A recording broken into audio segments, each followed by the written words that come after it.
హైదరాబాద్ నడిబొడ్డున 7,000 కోట్ల రూపాయల భూ కుంభకోణం జరిగిందని మాజీ మంత్రి హరీష్ రావు ఆరోపించారు. నాదర్గూల్ భూముల కుంభకోణంలో ప్రభుత్వ పెద్దలు భాగస్వాములయ్యారని విమర్శించారు.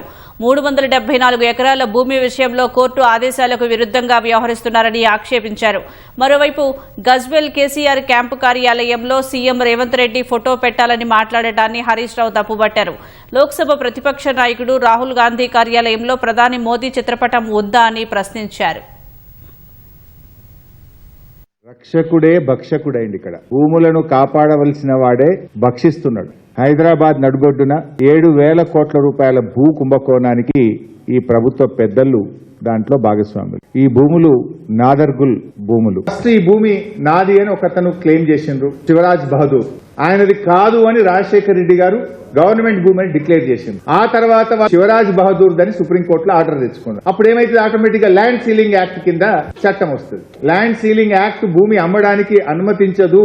ఈ భూమి తప్పుడుగా అమ్మింది కనుక ఇది గవర్నమెంట్ భూమి, ప్రొహిబిటెడ్ ల్యాండ్ లో పెట్టుకున్నాం అని చెప్పి అప్పటి ఆర్డీఓ కందుకూర్ ప్రొహిబిటెడ్ లిస్ట్ లో పెట్టినారు. హైకోర్టు డివిజన్ బెంచ్ ఆర్డీఓ నిర్ణయం కరెక్ట్ అన్నది. సుప్రీంకోర్టు ఎటువంటి స్టే కూడా ఇవ్వలేదు. ఈ నిమిషానికి అది RDO is the custodian of the land, land belongs to government. కానీ అక్కడ ఏం జరుగుతుంది? అలా చుట్టూ ఫెన్సింగ్, చుట్టూ బౌన్సర్లు, ఆడ రోజుకొక బోర్డు వెలుస్తా ఉంది. స్వయంగా రెవెన్యూ మంత్రి భూముల వెనుక ఉంటే రెవెన్యూ మంత్రి కింద ఉండే చిన్న అధికారి ఆర్డీఓ ఆ భూములు ఎట్లా కాపాడతాడు? పేదవాడికో న్యాయం, పెద్దోడికో న్యాయం. పేదల ఇల్లు కూర్చోడానికి ఉరికురికి పోతుంది హైడ్రా. 374 ఎకరాలు. ఈ భూమి కాపాడడానికి హైడ్రాకి ఎందుకు మనసు వస్తలేదు? రేవంత్ రెడ్డి డైలాగులు అసెంబ్లీలో కొట్టినావు కదా, ఎవరిని వదలా, నా తమ్ముడిని వదలా, పొంగులేటిని వదలా, మరి ఇళ్ళెందుకు వదిలిపెడుతున్నావు? ఈ 7,000 కోట్ల వెనుక మీరు ఉన్నారు కనుకనే వదిలిపెడుతున్నారు. ఎట్లా ఈ నిమిషానికి అక్కడ బౌన్సర్లు ఉన్నారు, తాతలు ముత్తాతలు తండ్రుల నుంచి వాళ్ళ భూముల కాడికి పోయే భూముల దగ్గరికి వాళ్ళని బోనియని పరిస్థితి జరుగుతాయి. అసలు ఈ రాష్ట్రంలో హైదరాబాద్ లోనే గుండాలు పోలీసులు మిలాఖపత్ అయిపోతే ఇంకా పేదవాడికి న్యాయం ఎక్కడిది? నువ్వు 6 గ్యారెంటీలు అమలు చేసి ప్రజల హృదయాల్లో చోటు సంపాదించుకో. ఈ రౌడీజం ఏంది, గుండాయిజం ఏంది? మా జిల్లాలోనే నా క్యాంప్ ఆఫీస్ మీద కాంగ్రెస్ నాయకులు దాడి చేసినారు గతంలో.